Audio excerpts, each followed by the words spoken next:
La CRES, le ministre de la Famille et des Solidarités et AFIDEP nouent leurs liens pour la validation de l'évaluation du paysage et de co-création du programme sur les données de genre au Sénégal.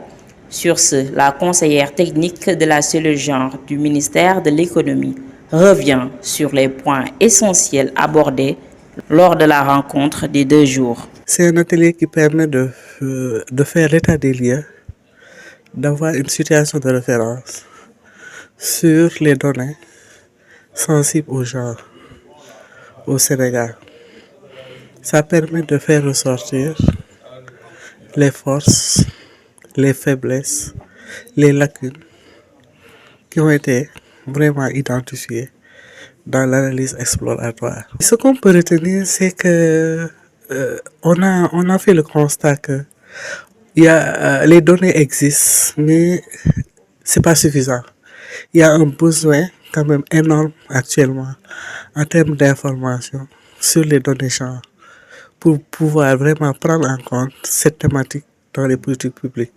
C'est le constat général qu'on a vraiment, que l'atelier a fait ressortir, qui est un besoin vraiment pressant pour les politiques publiques. Dans ce même siège, chef de bureau des statistiques démographiques à l'Agence nationale de la statistique et de la démographie, affirme que les projets de ce genre arrivent à son heure pour l'autonomisation et la discrimination à l'égard des femmes. Ça vient en appui de tout ce que l'ANSD est en train de faire en ce qui concerne les statistiques sociodémographiques et en particulier les statistiques sexospécifiques, les statistiques de genre.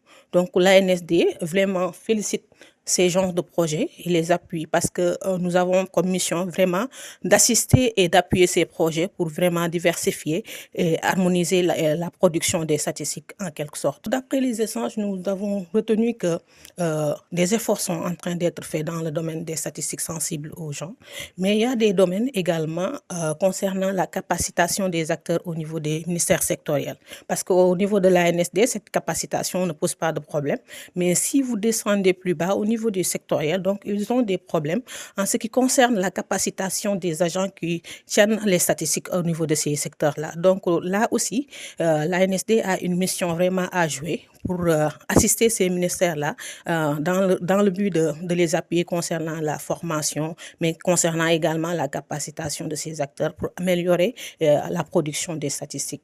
Le responsable de la division des études et de la planification au ministère de la Famille et des Solidarités étalent leur feuille de route sur la planification de l'égalité des sexes au finish. La CRES et l'AFIDEP est venue pour renforcer leur méthode de travail selon lui. En tant que coordonnateur de la stratégie nationale pour l'équité et l'égalité de genre, nous avons adressé des politiques nous permettant de résorber les gaps, les écarts en matière d'équité et d'égalité de genre. Et ceci ne peut se faire sans des évidences. Donc, raison pour laquelle cet atelier organisé par AFIDEP et le CRES vient nous renforcer de façon à ce qu'on pourra réajuster nos politiques pour pouvoir avoir des statistiques qui devront nous permettre de mieux affiner nos analyses et d'avoir des politiques publiques qui pourront réduire les écarts constatés entre les hommes et les femmes, entre les filles et les garçons.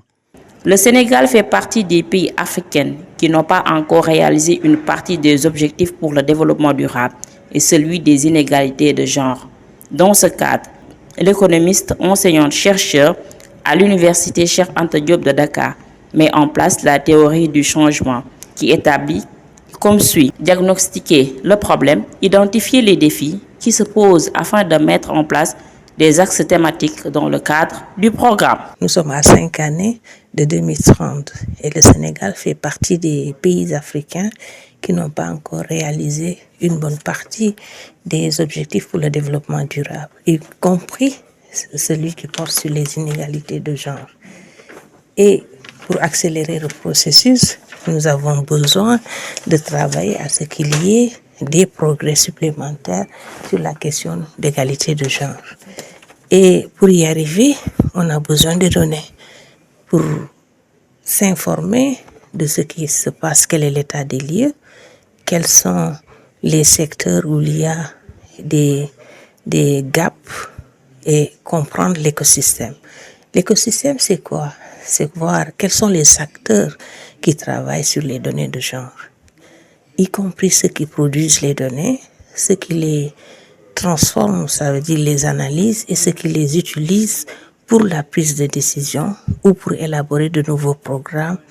Voilà. Et les 2 jours, le diagnostic que nous avons fait nous a montré qu'il y a des gaps dans la production de données dans certains secteurs clés. Je peux citer les violences faites aux femmes, je peux citer sur le travail des femmes dans le secteur informel, je peux citer le travail de soins non rémunérés. Il y a des gaps aussi sur la traduction des données.